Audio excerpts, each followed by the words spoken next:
Good morning.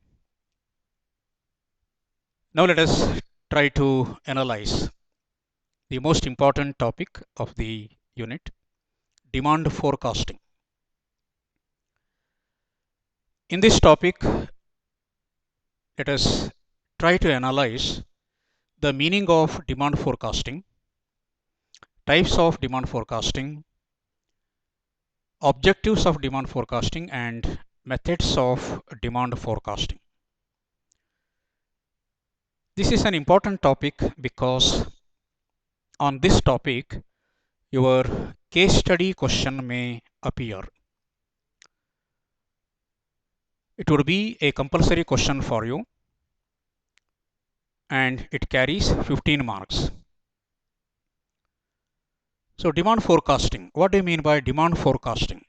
Demand forecasting refers to the prediction or estimation of future level of demand. Every business organizer has to estimate the future level of demand. And today every business firm is indulging in the act of demand forecasting. So every business firm has to estimate its future level of demand. What are the types of demand forecasting? Mainly, there are three types of demand forecasting on the basis of the time duration for which the demand forecasting will be undertaken. Firstly, we have short-term demand forecasting. This is the demand forecasting for a period from 1 to 2 years.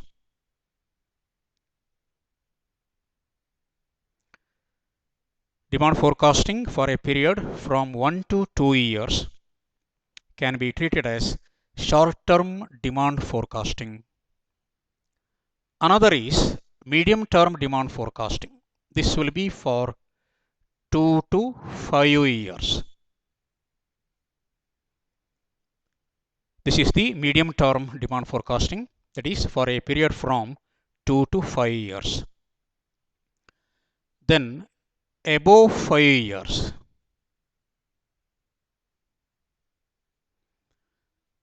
This is for long-term demand forecasting. If demand forecasting is undertaken for a period more than 5 years, it can be known as long-term demand forecasting. So whatever may be the term of demand forecasting, every business firm has to estimate or predict its future level of demand for the further growth of that particular business firm. Then let me come to various objectives of demand forecasting. Why demand forecasting is essential, why a business firm has to estimate its future level of demand. There are several objectives or advantages. Firstly, continuous production. If a business firm estimates its future level of demand, it can produce the goods continuously so that supply would also be continuous. So, continuity of supply and production. Every business firm has to estimate its future level of demand. Then, to establish an equilibrium between demand and supply. So goods and services have to be produced according to the demand or market demand. Otherwise, either demand may exceed supply or supply may exceed demand.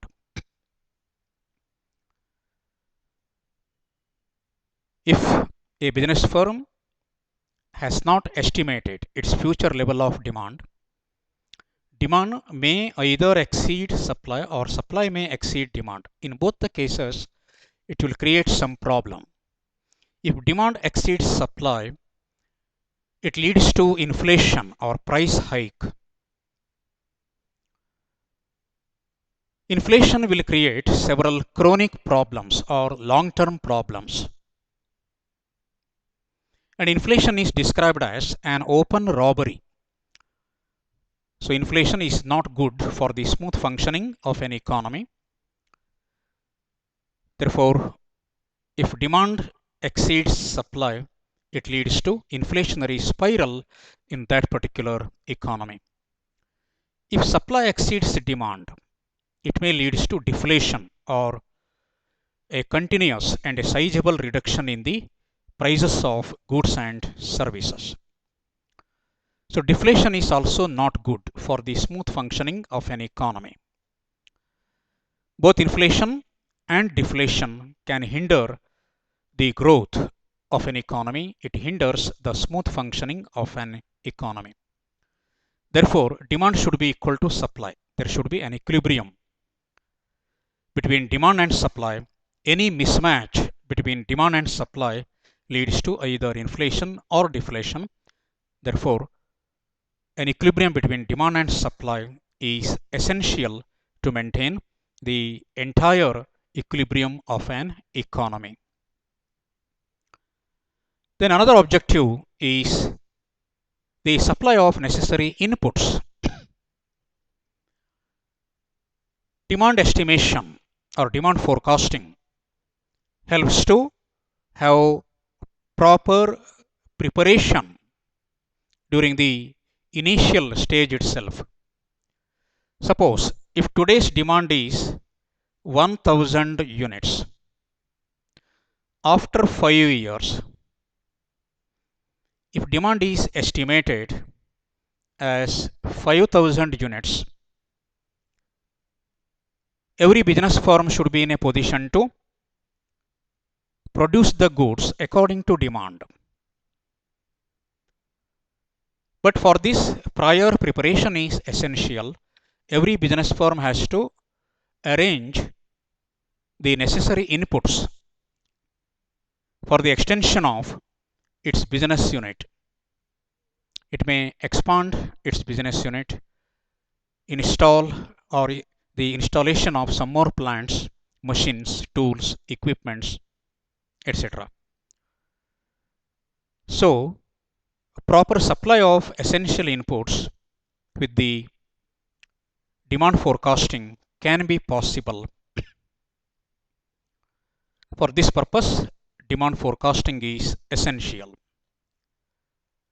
Another is to implement a proper pricing policy. So just to understood, any mismatch between demand and supply leads to either inflation or deflation. So proper pricing policy should be followed by all the producers in an economy. Prices should not be too high or too low. Every business producer has to follow a moderate pricing policy so that the interest of both producers and consumers can be protected. You have to protect the interest of both producers and consumers. For this purpose, proper pricing policy is essential. It is essential for the maintenance of peace and prosperity of a nation. Therefore, demand forecasting is essential. Then the supply of labor force. Every business firm has to employ well-trained and well-skilled laborers. This can decide the efficiency of all the laborers employed in a particular business unit. Every business firm has to employ well-trained and well-skilled workers. This can improve the overall efficiency of laborers. A firm can adopt division of labor. It can appoint right persons in right places who are well-trained and well-skilled. This can improve the productive capacity of the laborers. Production per hectare, production per labor can also be improved. This helps to raise production as well as productivity. Production here means total production. Productivity means average production. So this can be raised. So labor is the most important factor of production, and by having demand forecasting, a business firm can establish its own training center. It can provide essential training to the newcomers so that it can improve the overall efficiency of laborers. Therefore, this should be possible with the help of demand forecasting. Now, what are the methods of demand forecasting? So there are two broad methods, survey methods as well as statistical methods. But in this semester, we will study only two important statistical methods. One is time series method or trend projection method. Another is the method of least square by forming simple linear regression equation. I think let us study various methods of demand forecasting in our next period. So with this I am concluding. Thank you very much.